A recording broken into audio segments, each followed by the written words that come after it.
Guys, back to the channel. और हमने अपने सी लैंग्वेज के जर्नी में काफ़ी कुछ देखा, काफ़ी कुछ सीखा है। तो अब हम लोग आ चुके हैं अपने सी लैंग्वेज चैप्टर के सबसे एंडिंग चैप्टर में, जो कि है हमारा डायनेमिक मेमोरी एलोकेशन। अब इस डायनेमिक मेमोरी एलोकेशन में होता क्या है, इससे पहले यार चैप्टर को शुरू करने से पहले हमारे इतने सारे एफर्टेड चैप्टर्स को कंप्लीट किया है, हमने काफ़ी कुछ देखा। तो इसके लिए एक लाइक बनता है और कमेंट सेक्शन में मुझे करके बताओ कि तुम्हें सी लैंग्वेज पढ़ने में कितना ज़्यादा मज़ा आया। और उसके बाद अपन शुरू करते हैं अपना चैप्टर। ओके। तो डायनेमिक मेमोरी एलोकेशन होता क्या है? सी लैंग्वेज के अंदर हमें मेमोरी में एलोकेशन मिलती है दो तरीके से। एक तो स्टैक के फॉर्म में मिलता है और दूसरा हाइप के फॉर्म में मिलता है। अभी तक में हमने अपने प्रोग्राम्स को स्टैक के फॉर्म में मेमोरी एलोकेट किया, यानी कि एक के ऊपर एक स्टैक फॉर्मेट में। इसमें क्या होता है कि हम लोग अपने मेमोरी एलोकेटेड को शेयर नहीं कर सकते, उसके साइज को चेंज नहीं कर सकते। लेकिन हाइप में ये कंडीशन नहीं है। हाइप मतलब डायनेमिक। इसमें हम अपने एक एलोकेटेड मेमोरी को पूरे प्रोग्राम में शेयर किया जा सकता है। ओके। और मैं ज़्यादा थ्योरेटिकली इसमें नहीं जाना चाहूँगा, क्योंकि ये चैप्टर बेसिकली प्रैक्टिकल चैप्टर है और मैं इसमें जल्दी से जल्दी प्रैक्टिकल्स में आना चाहूँगा। तो थोड़ा सा अपना थ्योरी पार्ट कंप्लीट कर लेते हैं, उसके बाद जंप इन करेंगे अपने VS कोड पे। ओके ना, तो यहाँ पे PDF हमारा ओपन हो चुका है और PDF ये मैंने VS कोड में ही इटसेल्फ ओपन किया। ऑल्दो VS कोड सपोर्ट नहीं करता है .pdf फॉर्मेट को, बट कुछ एक्सटेंशंस हमें मिलती है जिससे हम लोग इस PDF को ओपन कर पाते हैं VS कोड में ही। Okay, so C is a language of some fixed rule of programming. For example, changing the size of an array is not allowed. जैसे कि हमें पता है हम लोग एरे का साइज चेंज नहीं कर सकते रन टाइम में, लेकिन with the help of dynamic memory allocation हम लोग रन टाइम में साइज को चेंज कर सकते हैं एरे का। अब मुझे ये बताओ कि हमें इस डायनेमिक मेमोरी एलोकेशन की जरूरत क्यों पड़ गई। मैं इसका अगर एग्जाम्पल देना चाहूँ तो इसका एक लाइव और अंडरस्टैंडिंग एग्जाम्पल ये है कि अगर हम लोग कोई गेम खेल रहे हैं, सपोज हम लोग अगर BGMI खेल रहे हैं, तो उसमें हमें जो गेम का क्रिएटर है उसे नहीं पता कि जो बंदा गेम खेल रहा होगा वो कितनी एमोस उठाएगा, कितनी गोलियां वो उठाएगा। हो सकता है वो 10 गोलियां उठाए, हो सकता है वो 100 गोलियां उठाए। तो कुछ डिसीजंस प्रोग्राम को रन टाइम पे, एक्चुअल टाइम पे लेनी पड़ती है। इस एक्चुअल टाइम पे मेमोरी एलोकेशन को ही डायनेमिक मेमोरी एलोकेशन कहते हैं। ओके, नाउ आते हैं अपने डायनेमिक मेमोरी एलोकेशन के। यहाँ पे थोड़ा सा मैंने इसका ओवरव्यू, थोड़ा सा इस पे डेफिनेशन दे रखा है, जो डेफिनेशन हम लोग ऑल दो समझने के लिए भी इजी है। ये इजी टू अंडरस्टैंड वाला डेफिनेशन है और हम लोग एग्जाम्स वगैरह में भी लिख सकते हैं, इसमें कोई इशू नहीं है। Okay, dynamic memory allocation is a way to allocate memory to a data structure during the run time. यानी कि रन टाइम में ही हमें डिसीजन लेके उसे एलोकेशन दिया जाएगा उस मेमोरी को। We can use DMA यानी कि Dynamic Memory Allocation functions available in C to allocate and free memory during runtime। तो हमें DMA का कुछ फंक्शंस मिलता है, C में प्री बिल्ड फंक्शंस मिलते हैं जिसका यूज करके हम लोग एलोकेट करेंगे मेमोरी को, फ्री करेंगे मेमोरी को रन टाइम में। आ जाते हैं यार अपने functions of for DMA in C। कौन कौन से फंक्शंस हमें देखने को मिलता है? तो सबसे पहला फंक्शन हमें देखने को मिलता है मेलॉक या फिर malloc, इसे जो पढ़ो malloc या फिर मेलॉक, जो भी है ये AO1 है, सेम थिंग है। सेकंड है हमारे पास कैलॉक या CLOC, उसके बाद फ्री, उसके बाद रीअलॉक। तो ये चार हम हमारे पास फंक्शंस होते हैं जो कि DMA में हमें दिया जाता है, प्री बिल्ड होते हैं फंक्शंस। अब इन फंक्शंस का यूज क्या होता है? Okay, malloc. मेलॉक का सबसे पहले देखते हैं। तो मेलॉक क्या होता है? Malloc stands for memory allocation. It takes number of bytes to be allocated as an input or and return a pointer of type void।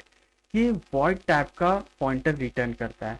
अभी मैं इस पार्ट में से थ्योरी को अब एक्सटेंड कर दूंगा। अब मैं यहाँ से आता हूँ अपने प्रैक्टिकल्स पे और देखते हैं इसका सिंटेक्स क्या है। हमारा फाइल क्रिएट कर लेता हूँ .c।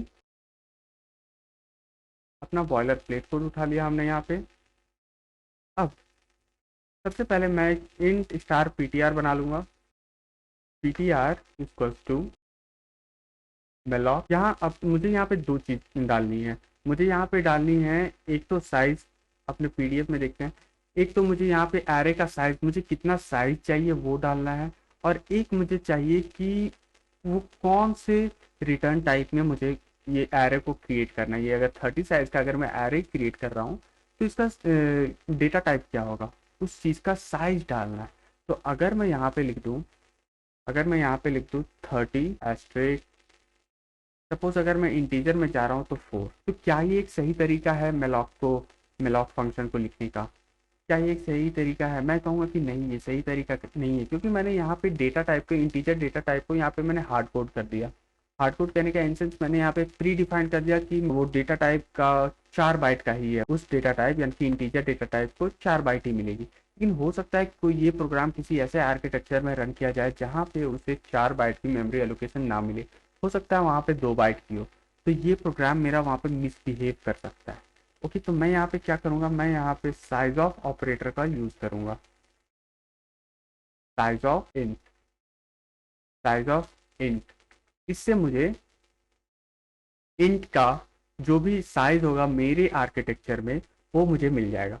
लेकिन अभी भी इसमें कुछ बचा है। इसमें क्या बचा है कि देखो, as an input and returns a pointer of type void, ये अभी भी वॉइड टाइप में रिटर्न करेगा। तो मुझे क्या करना है, मुझे इसे टाइप कास्ट करना पड़ेगा इंटीजर में, यानी कि डॉट इंट में, इंट में टाइप कास्ट करना होगा। तो उसे कैसे किया जाता है, इंट स्टार से टाइप कास्ट कर सकते हैं हम लोग। तो हम लोग यहाँ पे कर लेंगे इंट एस्ट्रिक। तो ये हो गया हमारा प्रॉपर मेलॉक का लिखने का सिंटैक्स। अब ये मेलॉक को शुरू करने से पहले मैं तुम्हें साइज ऑफ ऑपरेटर के बारे में बता देना चाहूँगा। जैसे कि यहाँ पे हम लोग कर लेते हैं printf the size of integer in my PC is percentile D \n, और ये है साइज ऑफ इंट। फिलहाल के लिए इसे कर लेते हैं comment out. The size of integer in my PC is 4। इसी तरीके से हम लोग कैरेक्टर और फ्लोट के लिए भी कर सकते हैं।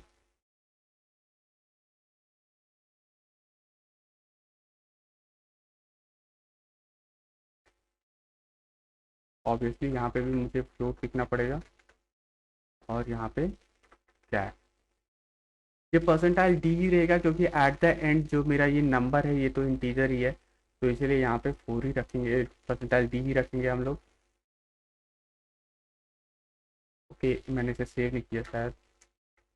यस, देखो, the size of integer is in my PC is 4, the size of float is 4 and character takes 1 byte. That's it. तो ये हो गया हमारा साइज ऑफ फंक्शन का यूज। अब आ जाते हैं अपने मेलॉक फंक्शन पे, मेलॉक का यूज कैसे करना है। तो मैं इसे नीचे ले आता हूँ, मेलॉक, बढ़िया। अब मैं क्या करूँगा यहाँ पे, मैं यहाँ पे फॉर लूप का यूज करूँगा। Int i equal to 0, i is less than, अगर मैंने 30 लिखा है तो 30, वैसे मैं इतना बड़ा का नहीं बनाना चाहूँगा, out take 5 just for convenience, 5 and i plus plus. Now printf enter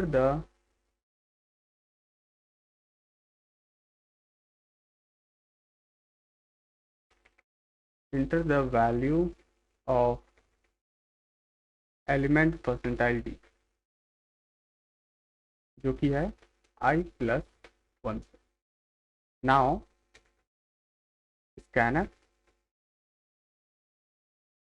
percentile d and ampersand ptr i। Okay, ये वाला फंक्शन हमें ptr के अंदर वैल्यू लेने में हेल्प करेगा। ये सब चीज़ हमने पढ़ चुका है ऑलरेडी। और ये वाला फंक्शन हमें, सॉरी, ये वाला लूप हमें ptr को प्रिंट करने में हेल्प करेगा। The value of element percentile d is percentile d, और यहाँ पे कर लो \n i plus 1 comma ptr i। Okay, run करते हैं। ओके, मुझे यहाँ पे एक वार्निंग इसलिए मिला है, मुझे वार्निंग क्या मिला है कि मैंने यहाँ पे हैश इंक्लूड stdlib.h यूज नहीं किया। क्यों मुझे वार्निंग क्यों मिल रहा है, क्योंकि मेलॉक और डायनेमिक मेमोरी एलोकेशन की जितने भी फंक्शंस हम लोग यूज करेंगे वो आएगा हमारा lib.h से, lib.h हेडर फाइल से आएगा। तो अब इसके बाद अब मुझे किसी भी तरीके का एरर देखने को नहीं मिलेगा। देखो, नो एरर्स। अब मुझे वैल्यूज डालनी है, तो मैं दे देता हूँ 12 this this this and this. तो देखो, द एलिमेंट ऑफ 1 is 12 इतना इतना एंड एलिमेंट ऑफ 5 इज 32। तो इस तरीके से हम लोग डायनेमिकली अरेंज कर सकते हैं, डायनेमिकली एलोकेट कर सकते हैं एरे के साइज को और मेमोरी के एलोकेशन को।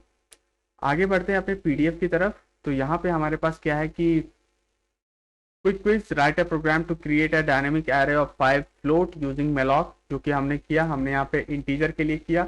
अगर फ्लोट के लिए करना है तो यहाँ टाइप कास्ट में फ्लोट कर दूंगा और यहाँ पे साइज ऑफ इंट में फ्लोट कर दूंगा।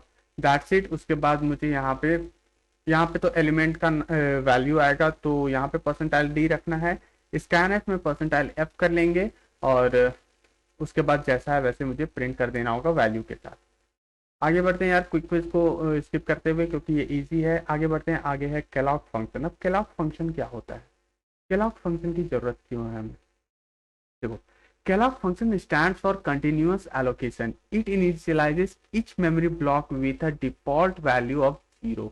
यानी कि अगर मैं कोई भी इनपुट ना डालूं, कोई भी इनपुट अगर अपने एरे में ना डालूं, तो वो सारे एरे एलिमेंट्स को 0 से इनिशियलाइज कर देगा। कैसे? और इसका सिंटेक्स क्या होता है कि यहाँ हमने फ्लोट ये टाइपकास्ट किया, उसके बाद कैलॉग, उसके बाद यहाँ पे एरे का साइज और उसके बाद कॉमा। वहां पे हमने मेलॉक में हमने यहाँ पे एस्ट्रिक का यूज किया था, यहाँ पे कैलॉग में हमें कॉमा का यूज करना है। ओके, तो इसी में मैं चेंजेस कर दूंगा। यहाँ पे अगर मैंने 5 लिखा है तो मैं यहाँ पे मैं कॉमा दे दूंगा एंड यहाँ पे कैलॉग हो गया and size of int. Okay, that's it. तो यहाँ पे अगर मैं कोई इनपुट ना लूँ, कोई इनपुट ना लूँ और डायरेक्ट प्रिंट करूँ, तो देखो ये मुझे सारे प्रोग्राम, सारे एलिमेंट्स को 0 से इनिशियलाइज कर देगा। That's it for Kellogg. Kellogg में इतना ही है और कुछ ज़्यादा नहीं है। तो आगे बढ़ते हैं अपने पीडीएफ की तरफ। देखो, इसमें थोड़ा सा और है कि if the space is not sufficient, memory allocation fails and null pointer is return. अब ये किस कंडीशन में होता है? ये उस कंडीशन में होता है जब आपके कंप्यूटर, आपके पीसी में मेमोरी नहीं बची है, मेमोरी एलोकेट होने की सफिशिएंट जगह नहीं है। तब क्या होता है कि तब एलोकेशन फेल हो जाता है और एक नल पॉइंटर रिटर्न हो जाता है। यहाँ पे क्विक क्विज क्या है कि write a program to create an array of size n using clock where n is the size of array entered by user। अब ये वाला क्विक क्विज मैं करना चाहूंगा, क्योंकि ये वाला क्विक क्विज करने से पूरा का पूरा कॉन्सेप्ट क्लियर हो जाएगा मेमोरी एलोकेशन का। तो यार इसके लिए मैं न्यू फाइल बना लूंगा kellogg.c से। ओके, यहाँ पे अपना बॉयलर प्लेट कोड उठा लेते हैं, int star ptr। Okay, now ptr equals to, किससे बनाना है हमें? kellogg से बनाना है ना, kellogg। ओके, सबसे पहले तो टाइपकास्ट कर लेना है, क्योंकि वो इंटीजर वैल्यू को रिटर्न कर देगा, सॉरी वॉइड को रिटर्न करेगा अगर हम टाइपकास्ट नहीं करते हैं तो। टाइपकास्ट करने के बाद अब मुझे यूज करना है कैलॉग। कैलॉग यूज किया। अब मुझे यहाँ पे डालना है अपने एरे का साइज। अगर सपोज मैं, सॉरी, एरे का साइज जो कि मैं यूजर से पूछूंगा, तो मैं यहाँ डाल दूंगा n और उसके बाद कॉमा। ऑब्वियसली क्योंकि मैं कैलॉग फंक्शन का यूज कर रहा हूँ, तो कैलॉग फंक्शन में हम लोग कॉमा का यूज करते हैं। नाउ साइज ऑफ ऑपरेटर जो कि है इंट का। That's it. तो अब हमने n डाला है, तो ऑब्वियसली यहाँ पे मुझे एक इंटीजर n बनाना पड़ेगा और यूजर से पूछना पड़ेगा कि बताओ यूजर, एरे का साइज क्या है? Enter the size of the array, और इसे हम लोग ले लेंगे स्कैनफ से, परसेंटाइल डी %n। ओके, यहाँ तक हो गया हमारा। अब इसके बाद हम लोग अपना जनरल जो नॉर्मल सा फॉर लूप है उसका यूज कर लेंगे। For int i equal to 0, i is less than n and i plus plus. Now printf enter the value of element percentile d element की वैल्यू डालनी है जो कि है i+1 में, एंड उसे हम लोग स्कैन अप कर लेंगे percentile D and %ptr i के अंदर। ओके, यही सेम काम हम लोग प्रिंटिंग के लिए भी कर लेंगे।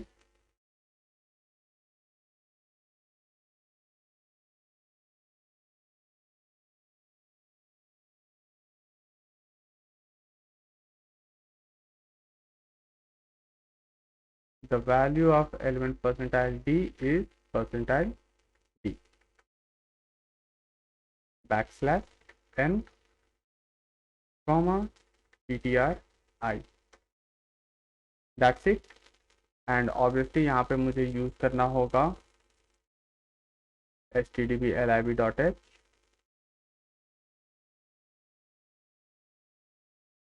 ओके, नाउ अब यूजर से मुझे पूछना पड़ेगा, देखो यही है dynamic memory allocation, real life scenario में डायनेमिक मेमोरी एलोकेशन, क्योंकि मुझे रन टाइम में अब डिसीजन लेना है कि मुझे कितनी मेमोरी एलोकेट करनी होगी।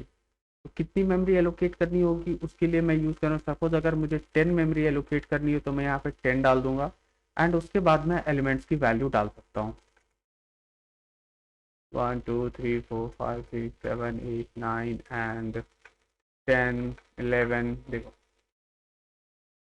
एलिमेंट मुझे यहाँ पे प्रिंट करके मिल गए। ओके, नाउ अब आते हैं अपने पीडीएफ की तरफ और बढ़ते हैं आगे। इसके बाद हमें देखना है तीसरा फंक्शन जो कि है फ्री फंक्शन। ये फ्री फंक्शन देखा जाए तो ये एक कोडर, एक प्रोग्रामर होने के नाते हम सबको आना चाहिए। फ्री फंक्शन क्या करता है, we can use free function to deallocate the memory deallocated using malloc, sorry the memory allocated using malloc and calloc is not deallocated automatically.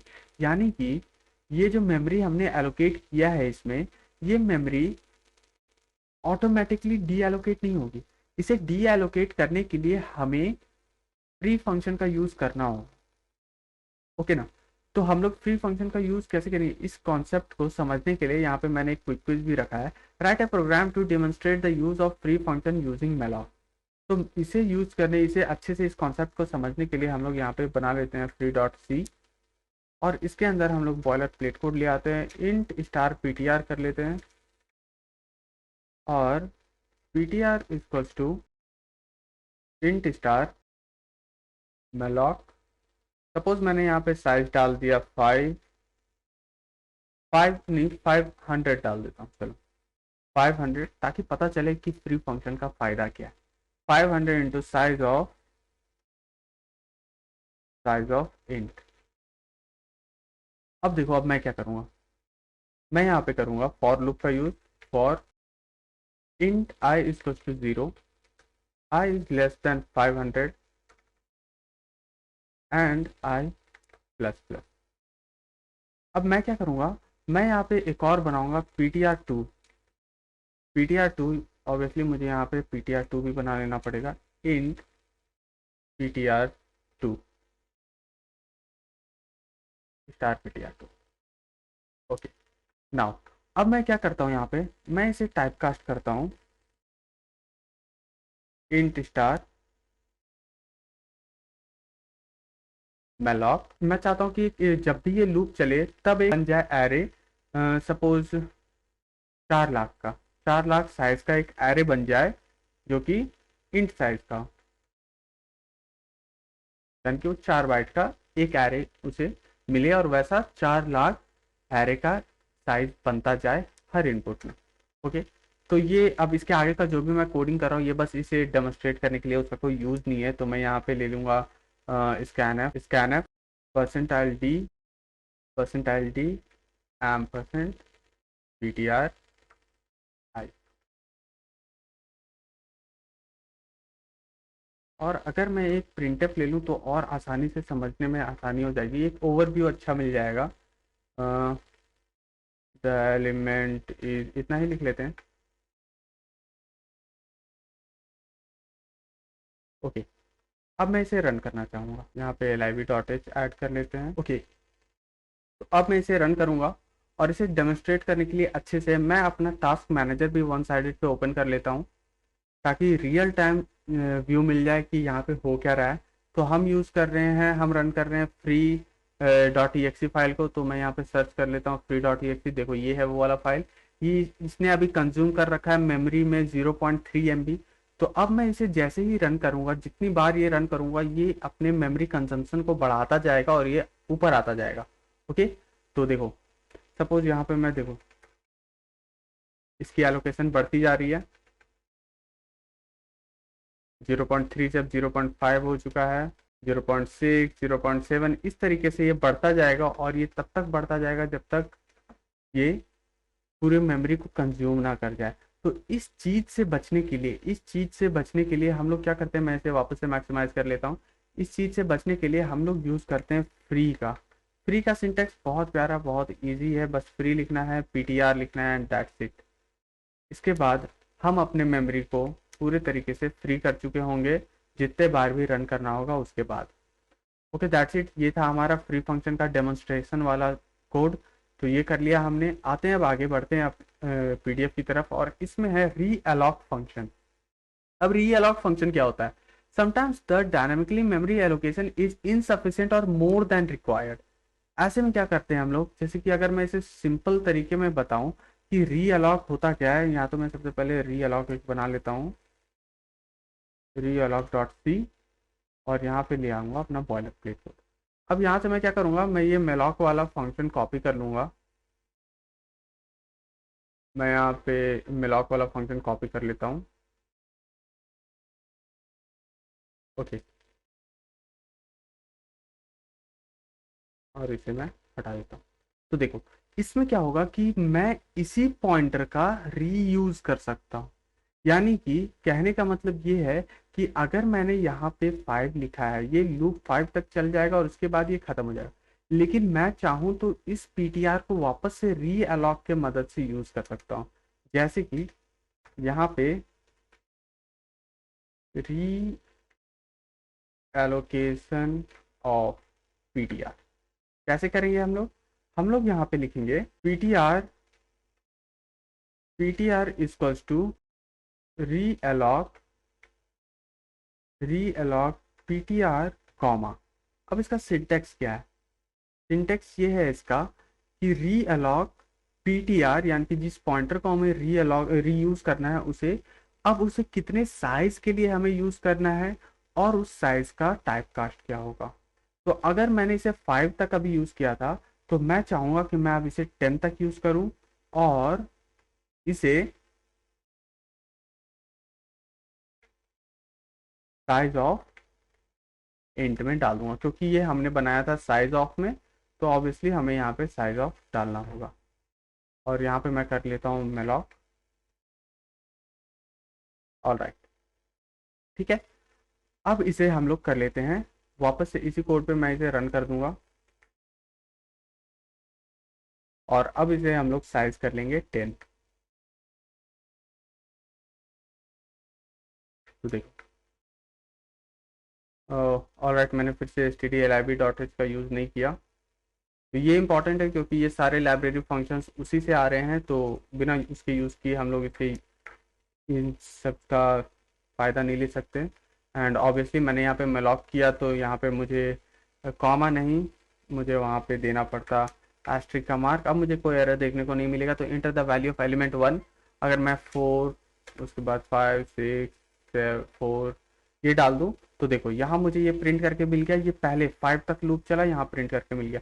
अब मुझसे ये वापस पूछा जा रहा है ये वाले री एलोक मैंने कर दिया, री एलोकेशन दे दी गई है उस पीटीआर को। तो अब उस पॉइंटर से मुझे जो एरे बन के मिल रहा है, अब मुझे उसकी वैल्यू डालनी है। 44 5 55 54 एंड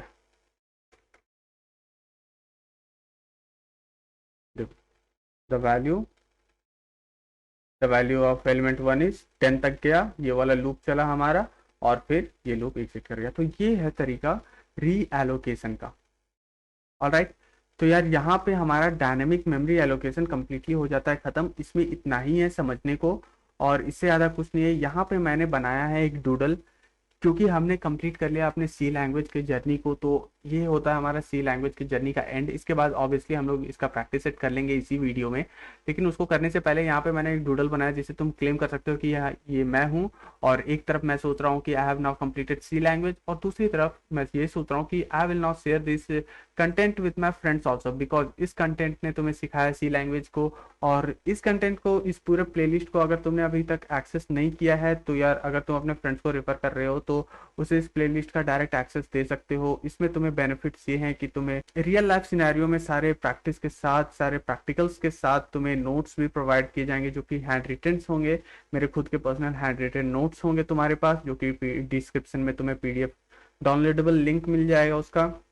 अपार्ट ऑफ दैट, इसमें कुछ ऐसे ब्राउनी टिप्स एंड ट्रिक्स भी दिए गए हैं तुम्हें, जो तुम्हें इंटरव्यूज में काफ़ी ज़्यादा हेल्प करने वाले हैं। तो यार इन सब के लिए तुम वीडियो को लाइक कर दो और चैनल को कर लो सब्सक्राइब, क्योंकि आगे आने वाले कंटेंट्स काफ़ी होने वाले हैं मज़ेदार, जो कि काफ़ी ज़्यादा प्रोडक्टिव होने वाले हैं और तुम्हारी डे टू डे लाइफ को बहुत ज़्यादा इन्हांस कर देंगे, तुम्हारे कोडिंग जर्नी को बहुत ज़्यादा इन्हांस करने वाले हैं। तो यार ज़्यादा टाइम वेस्ट नहीं करते हुए अपने प्रैक्टिस सेट पे आ जाते हैं। तो ये आ गया हमारा प्रैक्टिस सेट। ये मैंने यहाँ पे कुछ क्वेश्चंस डिजाइन कर रखे हैं जो कि इजी है और तुम्हें डायनामिक मेमोरी एलोकेशन को हेल्प करने में पूरी तरीके से मदद कर देगा तुम्हें समझने में। तो पहला, दूसरा और तीसरा क्वेश्चन तो इजी है, ये अभी अभी हमने जस्ट किया है। मैं सॉल्व करूंगा question number 4। Okay, create an array dynamically capable of storing 5 integers. Now use realloc so that it can now store 10 integers, जो कि हमने अभी अभी शायद कर दिया। तो क्वेश्चन नंबर 4 भी हमने अभी अभी शायद रीअलॉक में कर दिया, तो मैं इसे भी स्किप कर दूंगा क्योंकि एक ही चीज को बार बार करना वेस्ट ऑफ टाइम है। क्वेश्चन नंबर 5 हम लोग रीअलॉक को यूज करने का एक अच्छा मीडियम समझ सकते हैं, एक अच्छा एग्जाम्पल हो सकता है ये। बस इसमें प्रिंटिंग का सिंटेक्स कुछ अलग हो जाएगा, बाकी सब कुछ सेम रहने वाला है। तो प्रिंटिंग का सिंटेक्स क्या करना है हमें कि यहाँ पे हमें यूज करना है 7 का टेबल प्रिंट करना है। पहले तो 10 तक प्रिंट करना है, उसके बाद 15 तक प्रिंट करना है। तो इसी में मैं थोड़ी बहुत एडिटिंग के साथ कर दूंगा 7 का टेबल प्रिंट और 10 का टेबल प्रिंट 10 तक का। सबसे पहले तो यहाँ पे मैं ले लूंगा, इसकी हमें इनपुट की तो जरूरत है नहीं, इनपुट हमें लेना नहीं, हमें सिर्फ प्रिंट करवाना है। तो प्रिंटिंग में मैं यहाँ पे आ जाऊंगा और यहाँ पे कर देता हूँ मैं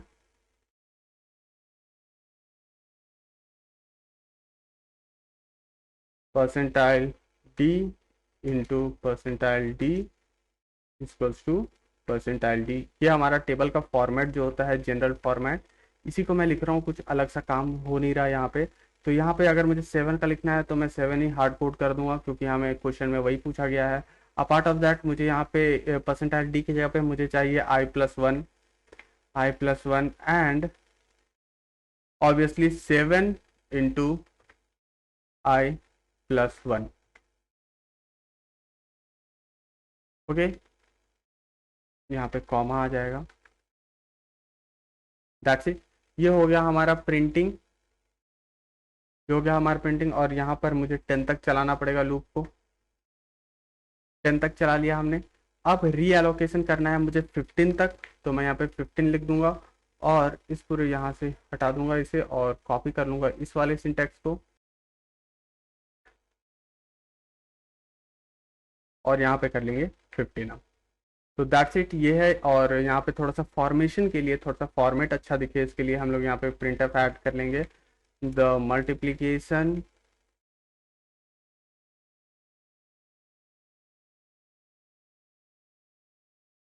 table of 7 till 10 is this and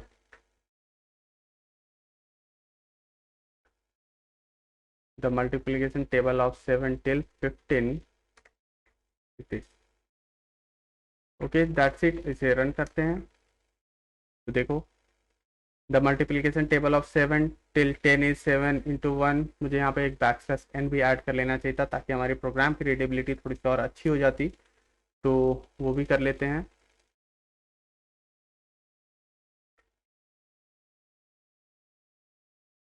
हाँ, अब रन करो तो देखो 7 into 1 till 17 is 70। now multiplication of 7 till 15 is 7 1 is 1 and 7 15 is 105।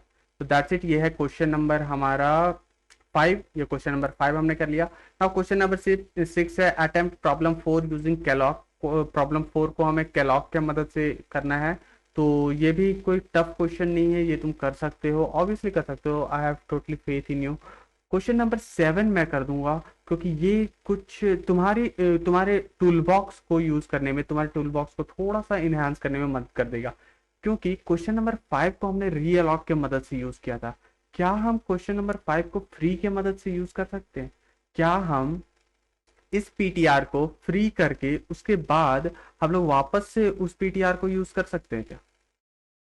Try करते देखते हैं। ये हिट एंड रन वाला क्वेश्चन है, अगर कर सकते हैं तो कैसे कर सकते हैं। ऑल्दो तो कर सकते हैं, लेकिन मैं चाहता हूँ कि तुम इसे हिट एंड रन में देखो कि क्या ऐसा पॉसिबल है या नहीं, क्योंकि coding is all about experiment, ठीक है ना। तो क्या करना है हमें यहाँ पे पीटीआर को पहले फ्री कर लेना है। फ्री पीटीआर, यहाँ पे हमने पीटीआर को फ्री कर दिया, ठीक है। अब मैं पीटीआर को रीअलॉक नहीं करूंगा, अब मैं पीटीआर को वापस से मेलॉक करूंगा, एमएलॉक करूंगा, और इसे टाइपकास्ट करेंगे इंट स्टार में, ठीक है। तो क्या ये मुझे ऐसा आउटपुट देगा जिसने मुझे पहले दिया था? क्या ये देगा? चेक करते हैं यार। देखो ऑब्वियसली यहाँ पे मुझे एमएलॉक लिखा है यहाँ पे मैंने, तो यहाँ पे मैं पीटीआर को इस तरीके से यूज़ नहीं कर सकता, मुझे बस इसे ऐसे यूज़ करना होगा। और अब रन करते हैं, देखो यस, ये मुझे सेम आउटपुट देगा, क्योंकि मैंने अब पीटीआर की वैल्यू फ्री का, इसमें एक और तरीका तुम फ्री को अच्छे से समझ सकते हो। देखो पीटीआर को मैंने पहले इनिशियलाइज किया, उसमें मैंने इस मेमोरी को एलोकेट कर दिया। अब मेमोरी का रन करने के बाद, मेमोरी को एलोकेशन आउटपुट में देखने के बाद, मैं चाहूंगा कि मैं पीटीआर को वापस से फ्री कर दूं, यानी कि पॉइंटर, उस पॉइंटर को वापस से खाली कर दूं। और खाली करने के बाद अब मैंने उसे 15 का साइज दे दिया है, 15 का साइज दे दिया, तो अब ऑब्वियसली मुझे ये वाला आउटपुट मुझे मिल जाएगा। तो ये फायदा होता है डायनामिक मेमोरी एलोकेशन का, एक ही पॉइंटर को मैं बार बार रीयूज कर सकता हूँ, मुझे री एलोकेशन की भी जरूरत नहीं है। ये वाला भी मैं अगर हटा दूं तो ये गलत नहीं होगा, मुझे री एलोकेशन की भी जरूरत नहीं है। वैसे जनरली हम लोग मेलॉक और फ्री का ही यूज करने वाले हैं अपने पूरी कोडिंग जर्नी के दौरान, लेकिन तुम्हारे टूल बॉक्स में ये सब होने चाहिए, तुम्हारी प्रोडक्टिविटी को इन्हांस करने के लिए ये सब सारे टूल्स होने चाहिए। तो हम लोग इस तरीके से वापस से, अगर मुझे इस पीटीआर को, इस पॉइंटर को वापस से रीयूज करना है, तो मैं वापस से इसे फ्री कर लूंगा, यहाँ पे आके वापस से फ्री कर लूंगा, फ्री पीटीआर। और अब ये फिर से पूरे तरीके से फ्री, अब मैं वापस से इसे यूज कर सकता हूँ। तो ये होता है dynamic memory allocation, run time में तुम इसे यूज कर सकते हो। अगर मैं वापस से, अगर मैं एग्जांपल वो वाला देना चाहूँ, किसी गेम का एग्जांपल देना चाहूँ, अगर पबजी या बीजीएमआई का एग्जांपल देना चाहूँ, तो अगर मैंने यूज किया, अगर मैंने एकेएम उठाई है और मैं उसमें एमओ उठाता हूँ, सपोज मैं 100 एमओ उठाता हूँ, तो रन टाइम में मैं उसमें क्या दूंगा? अगर मैं एक हार्ड कोडर, मैं अगर डायनेमिक मेमोरी एलोकेशन का यूज नहीं जानता हूँ, तो मेरे पास क्या तरीके हो सकते हैं? या तो मैं उसे दे दूं कि तुम 1 लाख एरे का स्टोरेज रख लो, 1 लाख एरे का स्टोरेज रख लो, चाहे उसमें एक एलिमेंट आए या 10 एलिमेंट आए। तो क्या ये वेस्टेज ऑफ मेमोरी नहीं है? ऑब्वियसली है, उतने सारे मेमोरीज वेस्ट हो रहे हैं। लेकिन अगर मैं डायनामिक मेमोरी एलोकेशन का यूज करूंगा, तो मैं उसे रन टाइम में डिसीजन दे सकता हूँ कि उसने कितने कितने एमओज उठाए, 200, तो उसे 200 का मेमोरी एलोकेट कर दो, 200 का मेमोरी एलोकेट कर दो। और फिर अगर उसने और उठाना है, तो मैं या तो उसे फ्री करके उस मेमोरी को फिर से यूज करवा सकता हूँ, या फिर मैं उसे री अलॉक के मदद से उसी मेमोरी को एक्सटेंड करवा सकता हूँ, कंटिन्यू करवा सकता हूँ। तो ये होता है डायनेमिक मेमोरी एलोकेशन का फायदा। तो यहाँ पे यार हमारा प्रैक्टिस सेट कंप्लीट हो जाता है, प्रैक्टिस सेट के साथ साथ हमारा सी लैंग्वेज का जर्नी कंप्लीट हो जाता है। तो इस कंप्लीटेड जर्नी का तुम्हें कमेंट सेक्शन में पीडीएफ ऑब्वियसली मिल जाएगा, और तुम्हें अगर इसे अप्रिशिएट करना है तो तुम चैनल को सब्सक्राइब कर लो और बेल आइकन को दबा लो, क्योंकि अब इसके आगे आने वाले कंटेंट्स बहुत ज़्यादा प्रोडक्टिव होने वाले हैं, बहुत ज़्यादा तुम्हारे day to day life, coding life में, प्रोग्रामिंग लाइफ में हेल्प होने वाला है। और apart of that you will get something more to learn. इसके लिए चैनल को सब्सक्राइब कर लो और शेयर कर दो अपने दोस्तों के साथ, ताकि उन्हें भी पता चले कि तुम कितना अच्छा प्रोडक्टिव चीज सीख रहे हो। तो दैट्स इट यार, वीडियो को यहाँ पे रैप अप करते हैं और मिलते हैं अगले दिन अगले वीडियो के साथ। तब तक के लिए thank you and tata bye bye.